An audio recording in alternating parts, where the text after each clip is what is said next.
Hi, everybody. This is your Transformers read-along book. Every time you hear this sound, it means it's time to turn the page in your storybook. Now, if you are ready, we will start the story, Satellite of Doom. Don't forget to turn the page every time you hear the sound. Megatron, the evil Decepticon leader, stood on the observation deck inside the tremendous 200-square-mile cavern. It had been hollowed out beneath the fiery surface of Africa's Kalahari Desert. Next to him was his aide, Soundwave. The din of monstrous earth-moving machinery working forced them to yell. How much longer are we going to have to stay under this merciless desert, Master? Yelled Soundwave. As long as it takes to complete our task here! Megatron snarled. I was only asking, Master, because this blasted sand keeps getting in my cassette drives, and it's fouling everybody else's transmissions too. Well, us Decepticons, at least. That is why we have lured these thousands of greedy carbon-based humanoids here to perform the excavation and loading of the chamber for us there, using false promises of vast wealth and then making them our slaves. Ironically amusing, isn't it? It's certainly one of your better jokes, all-powerful Megatron. Moments later, the roaring turbine drives of another huge Decepticon coal transporter filled the air as it ended its long journey. As the tons of coal spilled out, slaves worked like ants, bulldozing it to those parts of the chamber not yet packed from floor to ceiling. What volume of coal is inside now? Megatron demanded. 400 billion cubic yards, Master. It's the largest single concentration of coal on this planet. Only 2 more loads to go, and then we can proceed with the next phase of my plan. Are the lectinite charges in place and primed? Well, Master, almost. You see, the sand and transmission problems... Almost? Everything will be completed on time, mighty Megatron. The entire cavern will be filled within a cocoon of lectinite explosives, just as you ordered. Your worthless make-a-life depends on that, Soundwave. Skyfire, the Autobot air guardian, screamed in low over the lifeless figure lying on the desert floor, and then shot straight up into the sky. Skyfire's coded signal filled the Autobot command center, where an impatient Optimus Prime, the fearless Autobot leader, and his right hand, Prowl, listened intently. The Decepticons are out there somewhere, Prowl. I know it. We tracked their transport to the area until it disappeared from our screens.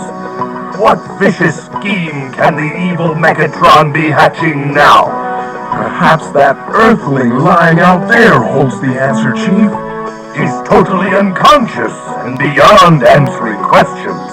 Not once the sensor drone reaches him and patches into his residual brainwave pattern. At that, the computer sprang to life, and the printer began spitting out the results. Optimus Prime was puzzled. Slaves? A 200-square-mile block of coal? What for? As the Decepticon command ship blasted off, its enormous rocket drives created a dust storm the size of a large city. The lights from the control console cast an eerie glow across the evil impassivity of Megatron's face. At least we no longer have to listen to the vile curses and screaming from those pathetic slaves, he announced to Soundwave. No, Master. They certainly weren't happy about being left sealed up with all that coal. The slaves' carbon base will soon join the carbon base of the coal, thus creating the largest lens in the universe.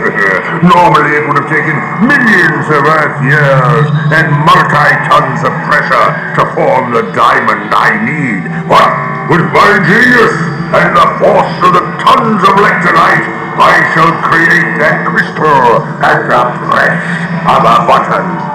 And with that, Megatron released an explosion, the force of which the world had never seen, not even in its most powerful H-bomb. The explosion left in its wake the largest diamond ever formed. Attack anti-gravity lifters and secure crystal for towing, Soundwave. Roger, Master. The Decepticon satellite launching complex lay isolated deep in the steaming jungles of Brazil's Mato Grosso. Megatron supervised the final laser cuts for the refraction surfaces on the monstrous diamond satellite. T-minus 10 minutes to launch, Soundwave. Why are you looking so grim? The humidity, Master. My cassette drives. It's as bad as the sand from the desert. Have no fear. Soon we Decepticons will have all the oil we need to bathe and protect our drives and transmissions. I cannot wait for each tiny puddle of oil on this miserable planet to fall into our hands. Therefore, with my crystal satellite, I shall have a lens powerful enough to focus the puny energy of that tiny sun and melt the entire mountain range they call the Rockies, turning it into an ocean of oil. And from that oil, my refineries will supply us with the fuel for the final defeat of the Autobots and the conquest of the universe. But as Megatron spoke, he failed to notice Bumblebee, the hovering Autobot spy, surveying their activity. First, the rumble of pre-ignition began on the giant Decepticon crystal satellite propulsion vehicle. Then, the main ignition kicked in with a blast that sent shockwaves reverberating along the ground and through the jungle foliage and air alike. But as the launch vehicle began to rise, a superjet appeared. Attack, brave Autobot Skyfire! Attack! Optimus Prime ordered over the command channel, breaking radio silence. Destroy Megatron and this newest tool of his evil imagination! The explosive fury of Skyfire's null rays and missiles was too late, however, as the launch vehicle shrugged them off and rose up through the atmosphere into space. Optimus Prime, you have met your match!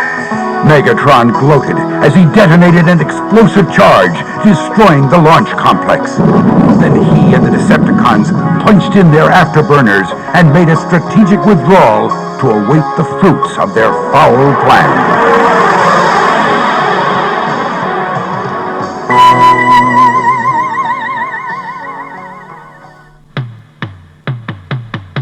Never before had the Earth been so vulnerable and unsuspecting.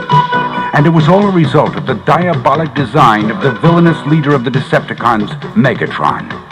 Having launched an enormous diamond lens satellite into space over the North American continent, he was now preparing to fix its position so he could bring the full extent of the sun's energy to bear and melt the Rocky Mountains into an ocean of oil. That oil would be used to fuel his corrupt pursuit of universal domination. Therefore, buried deep inside a remote location in Northeast America, Megatron and Soundwave concentrated at the controls in the Decepticon ground station as they made the final adjustments to the satellite. 2-second burn on the starboard attitude thruster. Megatron ordered. Roger, Master. Shut down all engines. Roger. All engines shut down at this time. No, the satellite lens is in a fixed orbit over its target. When the first rays of the sun strike it, the fun will begin. In the Autobot Command Center, Optimus Prime and Prowl were also monitoring these last movements of the Decepticon satellite as it assumed its stationary position far out in space. That's it, Chief. It looks like they're on station. They've shut down all rocket engines. Curious. Here comes the sun. But wait! Look, Chief! The refraction facets of the lens are beginning to focus a beam of sunlight! Optimus Prime interrupted with shock and disbelieving horror, understanding suddenly and full well the terrible weight of the consequences of Megatron's fiendish plan.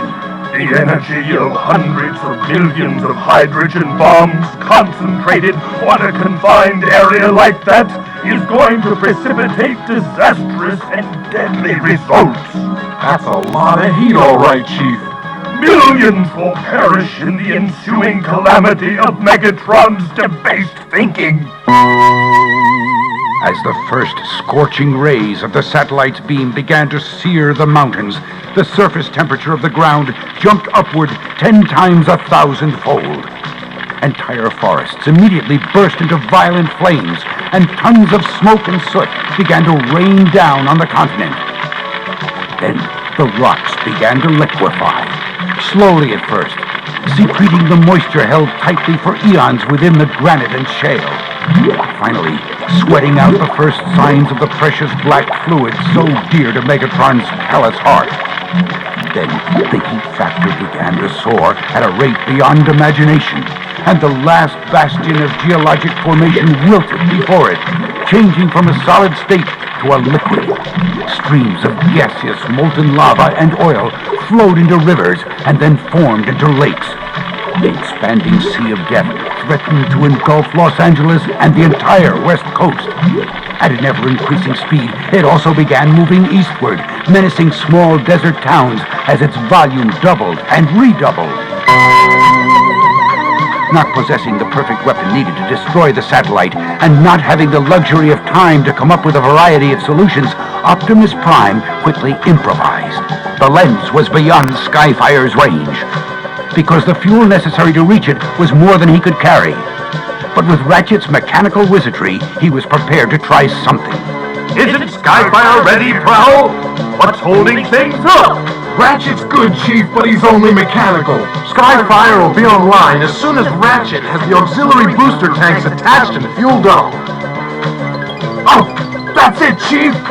Ratchet just gave me the go-ahead! Launch then! Immediately! The Autobot Air Guardian roared into space, knowing he would not have enough fuel to return safely from his mission. And at his fuel limit, he released a barrage of null rays and missiles that concentrated in a mighty display of explosive power. In the Decepticon ground station, Megatron slapped Soundwave across the back so hard in a fit of glee that he almost popped Soundwave's cassette right out of his chest. Did you see that? Not a scratch, not even close. They cannot touch us. Ha! Optimus Prime, prepare to meet your mechanic. Absolutely all-powerful Megatron. And did you see how the Autobot superjet burned on re-entry into the atmosphere? That was nice too. But although time and options were limited, Optimus Prime still had a card up his sleeve. He had instructed Ratchet to weld together a square-mile sheet of polished metal. And now, using electromagnetic lift, a squadron of Autobots was flying the metal sheet into position between the satellite lens and its focal point on the Earth's surface. Look, mighty Megatron. Soundwave said in a confused manner as he pointed at the video monitor. The Autobots are up to something funny with that giant metal Mirror! Oh, busted gears and cracked drive shafts! Megatron screamed as the mirror intercepted the satellite's beam and bounced it spaceward again. The moment the reversed beam struck the satellite, it instantly exploded into millions of crystal shards with a force so tremendous that tides on Earth were raised 10 feet. And using a fix from Megatron's last desperate instructions to his creation, Optimus Prime launched an all-out attack of Autobots on the Decepticon ground station. Using special thermo-excavator missiles, they peeled open Megatron's underground lair like a tin can. Optimus Prime, you mechanic nemesis! Megatron roared in his exposed fury. One day I will remove the yoke of your existence from around my neck. I shall erase your very mechanical being from the face of the universe. Master! Quickly! Into the turbine mole machine! Megatron and Soundwave drove deep into the Earth in their escape, leaving only the tailings of the borehole and destruction behind them for the first Autobot scouts to find. For the moment, the planet was safe again. But the battle continues.